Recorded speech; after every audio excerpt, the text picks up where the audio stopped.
빌립보서 4장 4절부터 7절까지 보겠습니다. 주 안에서 항상 기뻐하라. 내가 다시 말하노니 기뻐하라. 너희 관용을 모든 사람에게 알게 하라. 주께서 가까우시니라. 아무것도 염려하지 말고 다만 모든 일에 기도와 간구로 너희 구할 것을 감사함으로 하나님께 아뢰라. 그리하면 모든 지각에 뛰어난 하나님의 평강이 그리스도 예수 안에서 너희 마음과 생각을 지키시리라. 아멘. 한 번은 제가 예배 시간에 말씀을 전하면서 좀 화를 낸 것 같다, 그런 이야기가 들어왔습니다. 왜 그런 일이 발생했느냐 하면, 평소에 저를 좀 아는 분들은 알겠지만 제가 원래 목소리가 좀 낮아요. 목소리가 낮아서 그래서 이 메시지를 하고 할 때 의도적으로 톤을 조금 올려야 됩니다. 저는 볼륨을 의식적으로 올려서 해야 되는데, 그런데 어떤 날은 더 볼륨이 낮아요. 힘이 안 나고. 그럴 때는 더 안 들릴까 봐 제가 의도적으로 힘을 주다 보니까, 그래서 아마 화난 사람 목소리처럼 들렸던 것 같은데, 화가 나서 그런 건 아니고 제가 볼륨이 좀 낮아서 여러분이 못 들을까 봐 좀 볼륨을 높여서 그랬다, 이렇게 이해를 해주시면 좋겠습니다. 어떤 분은 볼륨이 너무 높아가지고 아파트 10몇 층에서 저를 부르는데 앞에서 부르는 것처럼 크게 들리는 경우도 있는데, 저는 그런 좀 연약함이 있습니다. 사도행전 17장 말씀을 보면 하나님은 우주와 그 안에 있는 만물을 지으신 분입니다. 그래서 천지의 주제가 되신다 그랬는데, 이 주제라는 말이 국어 사전으로 보면 의미가 다르겠지만 원어 사전으로 보면 그 성경 원어에서는 주인이라고 나와 있습니다. 하나님께서는 천지의 주인이시다. 우리 하나님은 모든 사람에게 생명을 주시는 분이시고 호흡을 주시는 분이시고, 그리고 모든 사람에게 필요한 만물을 공급해 주시는 분이십니다. 인류를 한 혈통으로 만드시고 온 세상에 흩어져서 살도록 그렇게 하셨고, 제한된 짧은 인생을 살게 하셨고, 그리고 제한된 지역에서 살게 하셨습니다. 사람은 본래 죽는 존재가 아니었습니다. 그런데 하나님과 관계를 잘못 설정하면 죽게 된다고 하나님이 경고하셨는데, 사람이 정말 하나님에게 불순종하는, 그래서 하나님과 좋은 관계를 맺지 못하는 그 길로 가는 바람에 사람이 하나님과의 관계가 어그러지게 되었습니다. 아담과 하와가 하나님과 불편한 관계를 맺으면서 아담으로 시작된 계보에 죽음이 들어왔습니다. 아담은 굉장히 오래 살았습니다. 930세를 살고 죽었고, 그리고 그 후손 중에는 가장 오래 산 사람이 969세를 살고 죽었습니다. 그리고 노아 시대에 있었던 대홍수를 겪으면서, 그때 아마 우주를 감싸고 있던 사람에게 어떤 노화를 방지하고 그런 유익한 그런 개체들이 무너지면서 사람의 수명이 굉장히 단축이 되었습니다. 그래서 지금은 오래 살면 120세 정도 살지요. 하나님은 우리의 연수를 제한하시고 거주하는 곳을 제한하심으로써 사람들이 의문을 품기 원하셨습니다. 사람은 왜 죽어야 할까? 나는 왜 오래 살지 못할까? 영원히 살지 못할까? 죽지 않고 영원히 사는 길은 없을까? 그런 의문을 품기를 원하셨습니다. 그래서 그런 의문을 가지고 시작하다가 더듬어서 하나님을 찾고 하나님을 발견하고 그렇게 되기를 하나님은 기대하셨습니다. 그런데 영생하는 길이 있습니다. 아담이 하나님과 관계를 잘못 설정해서 죽는 존재가 되었기 때문에 반대로 하나님과 좋은 관계를 회복하면 그러면 영원히 사는 존재가 될 수 있습니다. 그러려면 하나님의 통치를 다시 받아들이기로 결정하고 하나님과의 관계를 개선하면 됩니다. 아담은 하나님의 통치를 거부한 반역자가 되어서 하나님과의 관계가 깨졌고 하나님과 함께 살지 못하는 곳으로 떠나왔습니다. 문제는 아담만 그렇게 된 것이 아니라 아담의 후손으로 태어난 모든 사람이 반역자의 후손이 되었고 실제로 반역자의 삶을 살았습니다. 아담의 후손으로 태어난 사람은 마치 반역자의 DNA를 가지고 있기라도 하듯이 아담의 후손으로 태어난 모든 사람이 하나님께 죄를 지었습니다. 아담이 죄를 지어서 사망에 이른 것처럼 모든 사람도 하나님께 죄를 지어서 사망에 이르게 되었습니다. 아담이 죄인이 되었고 아담의 후손으로 태어난 모든 사람에게 역시 죄의 DNA가 흘러서 아무도 자기 자녀에게 아무도 자기 후손에게 하나님께 죄를 짓는 건 이렇게 하는 거야. 알았지? 죄 짓고 싶으면 이렇게 지어. 아무도 가르쳐 준 적이 없는데 알아서 죄를 지어요.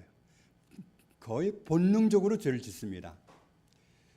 새들이 살아가는 모습이나 또 개들이 살아가는 모습을 보면 새끼를 낳고 키우는 모습을 보면 아주 본능적입니다. 아무도 새끼를 양육하는 방법을 가르쳐 주는 데가 없어요. 어느 고양이도 자기 새끼에게 네가 앞으로 자식을 낳으면 이렇게 해라, 이렇게 하는 거다 가르쳐 주는 법이 없습니다. 우리는 부부 학교도 있고 예비 부부 학교 이런 그런 앞으로 결혼해서 이렇게 해야 된다 이런 시스템도 있기도 하지만 짐승세계에는 그런 게 전혀 없습니다. 그런데도 아무도 가르쳐주지 않았지만 새끼를 낳은 어미는 본능적으로 자기 새끼를 돌봅니다. 그런데 사람은 아무도 가르쳐주지 않았는데 본능적으로 하나님께 죄를 짓는 그런 존재임을 우리는 인정하지 않을 수 없습니다. 그래서 사람이 하나님과 좋은 관계를 회복하면 영생할 수 있지만 하나님의 통치를 거부하는 본능이 있어서 하나님과 좋은 관계를 회복할 수가 없습니다. 회복하면 되는데 관계를 개선하면 되는데 그렇게 할 능력이 우리에게는 없는 거죠. 물론 모든 사람은 이미 죄인이니까 하나님 나라는 죄인을 용납하는 법이 없으시고 그러니 하나님과의 관계를 회복할 길은 없는 거예요. 회복하면 된다는 건 알겠는데 회복할 길은 없습니다.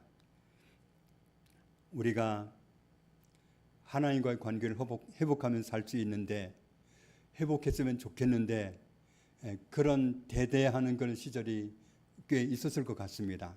그런데 사람이 하나님과의 관계를 회복하고 싶어하는 그것보다도 하나님이 우리와의 관계를 회복하고 싶은 그 열심이 그 소원이 우리보다 더 크십니다. 아브라함의 여종이었던 하갈이 자기가 낳은 아들 이스마엘과 함께 집에서 쫓겨났습니다. 갈 곳이 없으니까 광야로 갔는데 잠시 먹을 것 싸가지고 왔던 마실 물이 떨어졌습니다. 그 당시에 이스라엘의 광야는 물 없이는 버틸 수가 없습니다. 그런데 그 나라는 물이 너무 귀한 곳이라서 광야에서 물을 구한다는 건 상상조차 할 수 없습니다. 그러니까 물이 떨어진 사실을 발견하는 순간에 이젠 죽게 되었다는 사실을 인정합니다. 하갈과 이스마엘이 마실 물이 떨어졌기 때문에 물이 귀한 땅에서 죽게 생긴 겁니다. 그런데 그런 상황이 되고 나니까 엄마 하갈이 웁니다. 소리를 내서 우는데 뭐라고 말을 하면서 울어요. 뭐라고 말을 하느냐 하면 우리가 죽게 생겼구나 이렇게 말을 하는 게 아니라 내 아들이 죽게 생겼네, 차마 내 눈으로 볼 수가 없네, 그러면서 우는 거예요. 자기도 죽게 생긴 건 똑같은데 나도 죽어간다 이런 울부짖음이 아니라 내 아들 불쌍해서 어떻게 하나, 내 아들 죽어가는 건 내가 내 눈으로 볼 수 없는데, 그러면서 우는 거예요. 그게 하나님의 마음입니다. 사람이 하나님을 떠나서 멸망하는 세상 가운데 있을 때 그런 우리를 차마 두고 보실 수가 없어서 하나님의 아들을 구세주로 보내주셨습니다. 하나님이 보내신 구원자이신 예수님을 받아들이는 사람은 멸망을 피할 수 있고 하나님과의 관계를 회복하게 되고 영생하게 됩니다. 예수님은 하나님의 아들이신데 우리를 구원하기 위해서 하나님의 보냄을 받고 오셨습니다. 하나님이 우리에게 열어주신 이 구원의 길을 받아들이는 사람은 영원히 사는 생명을 회복하게 됩니다. 하나님이 예수님을 구세주로 보내주신 사실을 받아들이고 그래서 구세주로 오신 예수님을 구세주로 인정하고 이런 사람에게는 소속을 하나님께 두도록 은혜를 베풀어 주셨습니다. 그래서 예수님이 오시고 우리를 구원하신 이후로는 세상 사람들이 두 편으로 나뉘어지게 되었습니다. 한쪽은 하나님께 속한 사람, 반대편은 하나님께 속하지 않았고 악한 자에게 속한 사람, 악한 자는 마귀를 말합니다. 같이 읽겠습니다. 아버지가 아들을 세상에 구주로 보내신 것을 우리가 보았고 또 증언하노니 누구든지 예수를 하나님의 아들이라 시인하면 하나님이 그의 안에 거하시고 그도 하나님 안에 거하느니라. 우리도 예수님을 하나님의 아들로 인정했고 예수님을 우리의 구세주로 하나님께서 보냈다는 사실을 믿는 사람이기 때문에 하나님이 우리 안에 거하고 계시다는 사실을 이 말씀에 의해서 알 수 있습니다. 그리고 또 한 반대편에서 보면 우리는 하나님 안에 있는 사람입니다. 그래서 내가 하나님 안에 있는지 하나님이 내 안에 있는지 구분이 안 될 정도로 함께 있는 상태가 되었습니다. 우리가 죄인이었을 때는 하나님과의 관계를 회복할 길이 없었는데 예수님이 우리의 죄를 담당하시고 우리 죄를 위해서 대신 형벌을 받고 죽으셨을 때 우리는 하나님의 은혜로 죄 사함을 받았고 더 이상 죄인이 아니라 의인으로 불림을 받게 되었습니다. 누가 우리를 의인이라고 하시느냐 하면 하나님이 우리를 의인이라고 하십니다. 우리가 다른 사람을 봐도 그렇고 내가 내 자신을 봐도 그렇고 우리는 결코 의롭지 않습니다.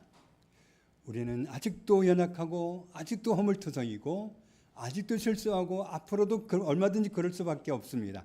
연약합니다. 그런데 그럼에도 불구하고 하나님은 우리를 의롭다 하십니다. 왜 의롭다 하시느냐 하면 우리의 그 숱한 죄들을 앞으로 지을 그 숱한 죄까지도 해서 예수님이 십자가에서 죄값을 대신 지불하신 사실 때문에 예수님 때문에 우리를 의롭다고 하시는 겁니다. 우리는 지금까지도 죄를 짓고 살았고 앞으로도 죄를 짓고 살 텐데 그 모든 죄에 대한 대가를 예수님이 이미 지불하셨기 때문에 예수님을 보고서 우리를 향해서 너희는 예수님 때문에 의롭다, 너희는 의인이야, 이렇게 하나님이 말씀해 주시는 겁니다. 우리는 하나님과의 관계를 회복하게 되었습니다. 예수님이 우리의 죄를 없애주셨을 때 전에는 길 잃은 양과 같았던 우리가 하나님께 돌아왔습니다. 양은 길을 잃으면 자기 자력으로는 못 찾아옵니다. 염소도 길을 잃으면 집을 찾아옵니다. 소도 길을 잃으면 집을 찾아옵니다. 개는 아주 영리하게 찾아옵니다. 그러나 양은 절대로 못 찾아옵니다. 주인과 멀어지는 순간부터 멘붕에 빠져들어서 어떻게 할 바를 모르고 주인을 찾아올 생각은 할 수도 없습니다. 그런 우리들, 마치 길 잃은 양이 돌아갈 수 없었던 것처럼 양의 목자가 찾아와서 데리고 가지 않으면 찾을 수 없는데 목자가 찾아오면 찾습니다. 길 잃은 양과 같은 우리를 친히 찾아와 주시고 우리를 데리고 와 주시는 바람에 우리는 돌아온 자가 되었고 하나님 앞에서 영생을 얻은 그런 은혜를 입은 사람이 되었습니다. 그래서 이런 은혜를 입은 우리에게 말씀하십니다. 같이 읽겠습니다. 주 안에서 항상 기뻐하라. 내가 다시 말하노니 기뻐하라. 이 말씀대로 우리는 지금 주 안에 있습니다. 더 리얼하게 표현하면 지금 우리는 주인님 안에 있습니다. 다른 말로 하면 우리는 주인님을 모시고 있는 사람입니다. 우리는 내 인생을 내 혼자 알아서 살아야 되는 사람이 아니라 내 인생을 책임져 주실 수 있는 주인님을 모시고 있고 우리는 주인님 아래에 있고 그리고 주인님과 함께 있습니다. 그런데 우리 주인 되시는 하나님이 어떤 분이냐 하는 겁니다. 종들이 주인을 잘못 만나면 평생을 고생합니다. 그리고 어쩌면 죽음도 편안하게 맞이하지 못하고 비참하게 죽을지도 모릅니다. 그러나 우리의 주인이 어떤 분인지를 알면 우리는 정말 안도감을 찾을 수밖에 없습니다. 우리 주인은 이런 분입니다. 같이 읽겠습니다. 여호와께 감사하라. 그는 선하시며 그의 인자하심이 영원하미로다. 하나님은 선하십니다. 우리 주인은 선하십니다. 그러니까 감사하면 됩니다. 나의 주인은 인자하십니다. 이랬다 저랬다 변덕을 부리는 주인이 아니라 영원히 그렇습니다. 그렇기 때문에 우리는 감사하면 됩니다. 언제도 인자하시고 언제라도 선하신 하나님이 나의 주인이기 때문에 우리는 그저 감사하면 됩니다. 그리고 이렇게 말씀합니다. 너의 하나님 여호와가 너의 가운데에 계시니 그는 구원을 베푸실 전능자이시라. 그런데 그가 너로 말미암아 기쁨을 이기지 못하시며 너를 잠잠히 사랑하시며 너로 말미암아 즐거이 부르며 기뻐하시리라. 하나님은 나를 얼마나 사랑하시는지, 나를 얼마나 만족해 하시는지, 나 때문에 기뻐하시고 나를 잠잠히 사랑하시고 나로 인해서 기뻐하시는 그런 하나님이십니다. 나의 주인이 이런 분이기 때문에 우리는 주인님 안에 있는 것을 어떻게 생각해야 될지 우리는 이 시간에 결론을 내려야 합니다. 사랑하는 자들아, 우리가 서로 사랑하자. 사랑은 하나님께 속한 것이니 사랑하는 자마다 하나님으로부터 나서 하나님을 알고 사랑하지 아니하는 자는 하나님을 알지 못하나니 이는 하나님은 사랑이심이라. 하나님은 사랑입니다. 하나님은 나를 사랑하십니다. 나의 주인이 나를 사랑하십니다. 나와 함께 계시는 나의 주인이 나를 사랑하십니다. 히브리서 13장 5절 말씀을 보면 그가 친히 말씀하시기를 과연 나를 떠나지 아니하시고 나를 버리지 않는다고 하셨으니 있는 바를 족한 줄로 알아라. 돈이 얼마가 있든지 간에 있는 것을 족한 줄로 알아라.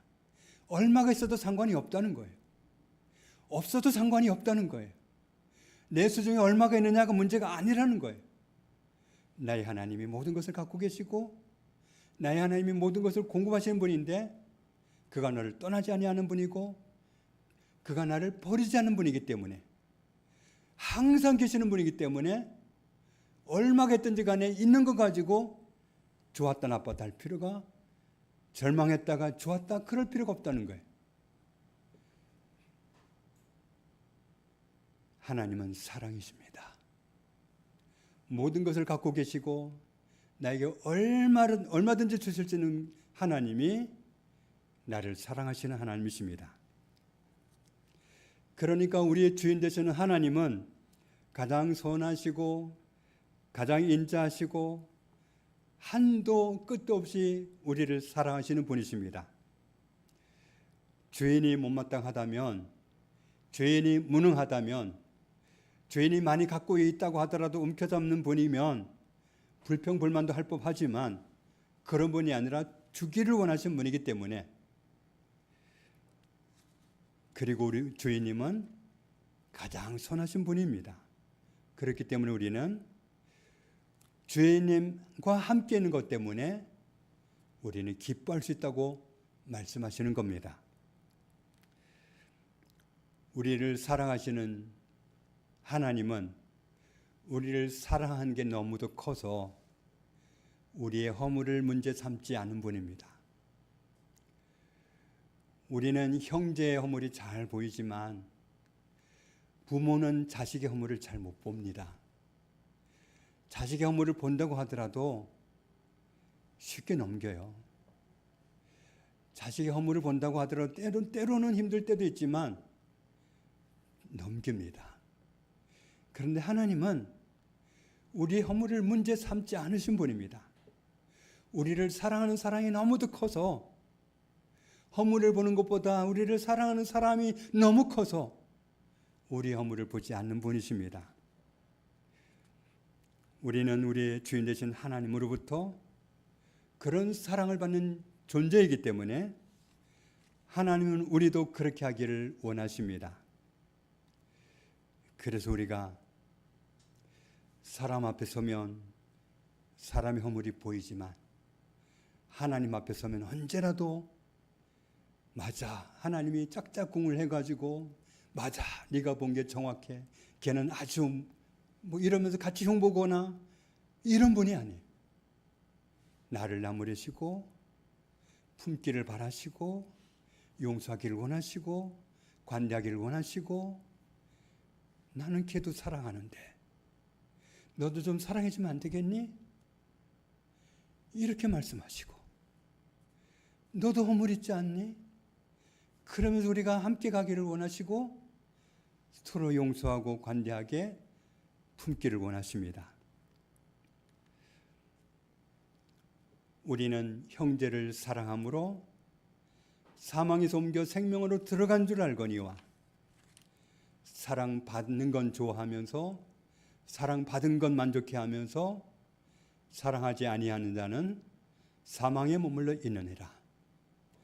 그 형제를 미워하는 자마다 살인하는 자니 살인하는 자마다 영생이 그 속에 거하지 아니하는 것을 너희가 아는 바라. 사랑이신 하나님을 받아들인 사람은 나도 그 사랑을 가지고 사는 겁니다.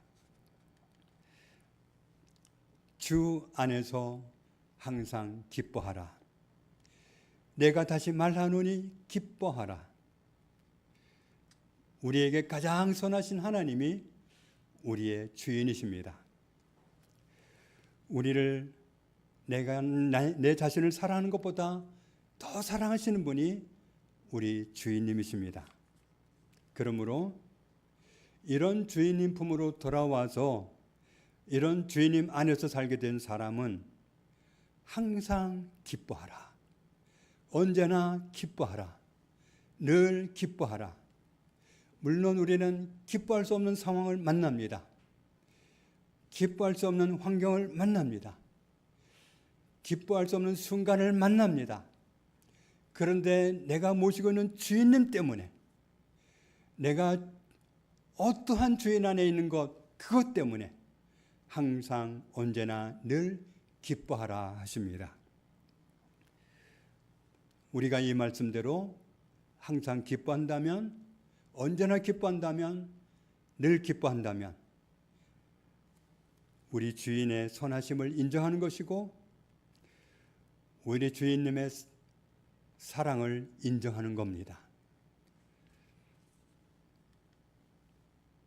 너희 관용을 모든 사람에게 알게 하라. 주께서 가까우시니라. 이 관용이란 말이 성경 원어로는 이런 뜻입니다. 온순한, 온화한, 순한, 온유한, 친절한, 참을성 있는, 관용하는 그런 뜻입니다. 우리나라 국어사전으로는 이 성경에서 말씀하는 그 뜻과는 의미가 같지가 않습니다. 남의 잘못 따위를 너그럽게 받아들이거나 용서함, 그게 국어사전의 정의입니다. 물론 이 뜻이 포함되어 있습니다. 그런데 성경에서 말씀하는 관용은 한마디로 말하면 여유 있는 겁니다. 어려운 일을 당하고도, 봉변을 당하고도, 수치스러운 일을 당하고도, 억울한 일을 당하고도 여유가 있는 겁니다. 왜냐하면 든든한 주인이 계시기 때문에, 나를 다 알아주시는 주인이 계시기 때문에, 주인님 때문에 여유가 있는 겁니다. 주인이 안 계시다면 여유가 있을 리가 없는데, 내가 모시고 있는 그 대단한 주인 때문에 내가 어떤 상황을 만나면서도 여유가 있는 겁니다. 조급하지도 않고 언제나 여유 있는 모습으로 사람들을 대하고 환경을 대하고 문제를 대하고 사건을 대하고 그런 모습으로 살아갑니다. 그러면서 하시는 말씀이 주께서 가까우시니라. 너의 주인이 너와 가까이 계시니라. 주인님이 가까이 계시니 마음의 여유를 지니고 그 여유 있는 마음을 사람들에게 들켜주면서 그렇게 살아주기를 하나님은 원하십니다. 너희는 무엇을 먹을까 무엇을 마실까 하여 구하지 말며, 하나님 저 뭐 먹어요? 어떻게 먹고 살아요? 이렇게 해야 구하는 게 아니라 그냥 혼잣말로 뭐 먹고 살지?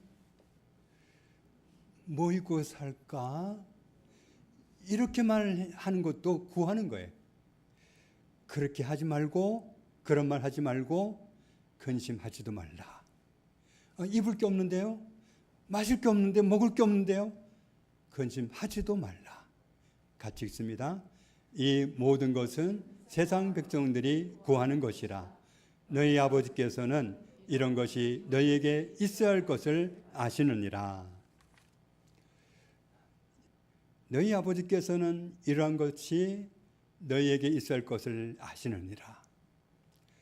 계산적으로 나 너한테 뭐뭐 필요하다는 거 알고 있어, 이런 뜻이 아니라 필요한 거 갖고 계시다는 뜻입니다.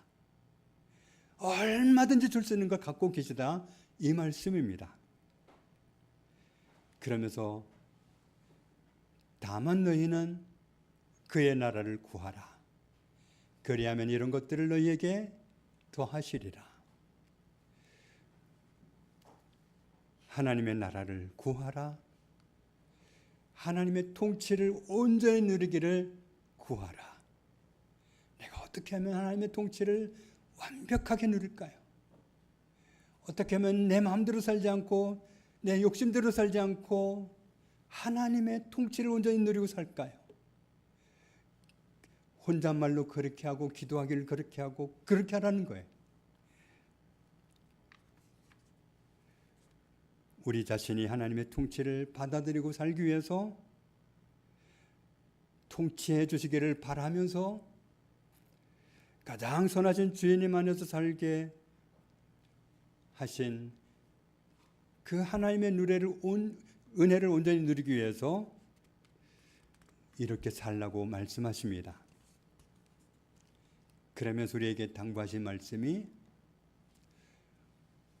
살아가다 보면 염려할 만한 문제 옵니다. 정말 앞으로 살아갈 일을 염려하지 않으면 안 될 상황이 옵니다. 그런데 그런 상황 앞에 설 때 하나님이 이렇게 말씀하십니다. 같이 읽습니다. 아무것도 염려하지 말고 다만 모든 일에 기도와 간구로 너희 구할 것을 감사함으로 하나님께 아뢰라. 주인이 있는 사람은 장래에 어떻게 살아갈지를 스스로 염려하지 않습니다. 종이 앞으로 어떻게 살아갈 것은 주인이 염려할 문제입니다. 그건 주인의 몫이지 나의 몫이 아닙니다. 우리는 주인을 모시고 있는 사람인데 내가 어려운 상황을 만났든지 어려운 문제를 만났든지 어려운 환경을 만났든지 앞으로 이 상황 속에서 내가 어떻게 살아갈까를 염려하는 것은 내 몫이 아니라 우리 주인님의 몫입니다. 그건 주인님이 염려할 일입니다. 주인을 모시고 있는 종은 자기 미래 삶에 대해서 자기가 염려에 감겨 살지 않습니다. 주인이 염려합니다.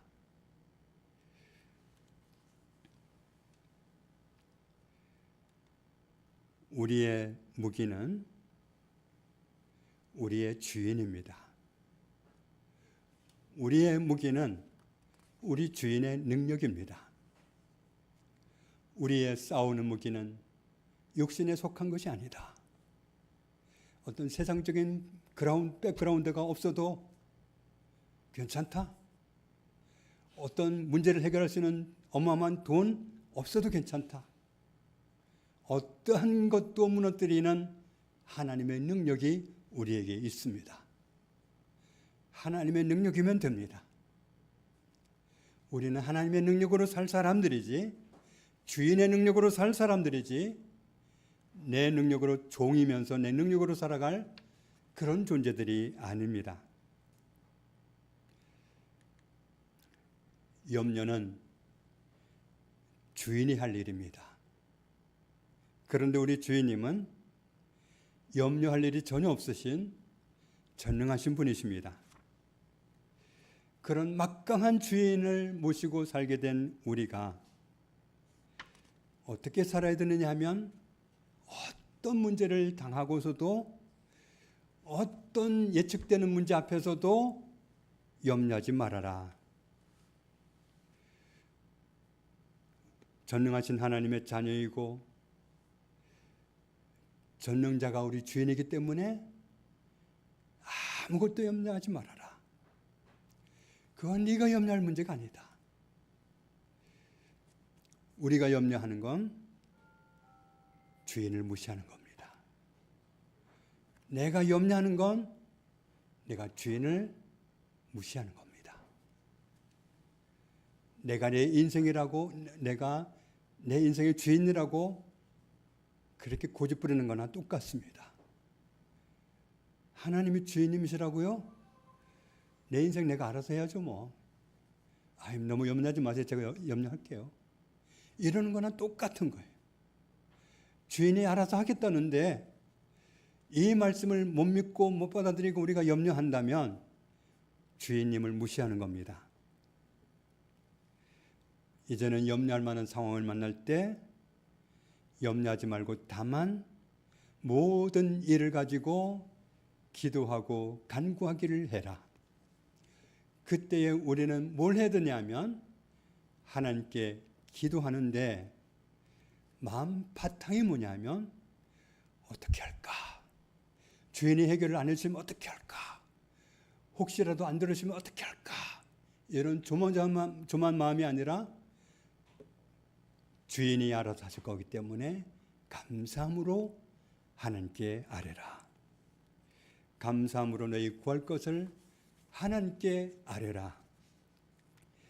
그리하면 모든 지각에 뛰어난 하나님의 평강이 그리스도 예수 안에서 너희 마음과 생각을 지키시리라 약속하셨습니다. 같이 읽겠습니다. 주 안에서 항상 기뻐하라. 내가 다시 말하노니 기뻐하라. 우리는 어떤 상황 앞에서도 어떤 문제 앞에서도 항상 언제나 늘 기뻐할 일입니다. 왜냐하면 우리가 대단한 주인님 안에 있기 때문에, 우리는 대단한 주인님을 모시고 있기 때문에, 그래서 주인님 때문에 기뻐하는 겁니다. 이런 상황에서 기뻐하지 않는다는 것은 주인님을 무시하는 겁니다. 내가 다시 말하노니 기뻐하라. 우리는 가장 선하신 주인님 안에 있습니다. 우리를 우리 자신보다도 더 사랑하시는 주인님과 함께 살고 있습니다. 그래서 우리는 항상 언제나 늘 기뻐하면서 살 수 있습니다. 오늘 말씀을 우리 신비에 새기고 언제든지 항상 늘 기뻐하며 살라고 당부하신 하나님의 소원대로 살아갈 수 있는 저희들이 다 되기를 주님의 이름으로 축복합니다. 하나님 아버지 감사합니다. 전능하신 하나님이 우리 주인이십니다. 가장 선하신 하나님이 우리 주인이십니다. 영원히 인자하신 하나님이 우리 주인이십니다. 나를 버리는 법도 떠나는 법도 없이 영원히 함께하는 하나님이 나의 주인이십니다.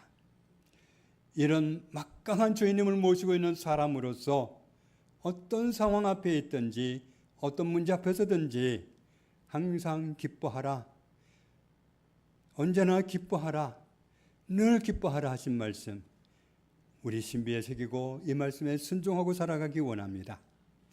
이 말씀대로 살 때 우리가 과연 우리 주님이 선하신 것을, 인자하신 것을, 나를 얼마나 사랑하시는 것을 인정하는 것이 되겠사오니 우리가 우리 주인을 진정으로 인정하기 때문에 항상 기뻐하며 살아갈 수 있는 그런 은혜 누리고 살도록 도와주옵소서. 예수님의 이름으로 기도합니다. 아멘.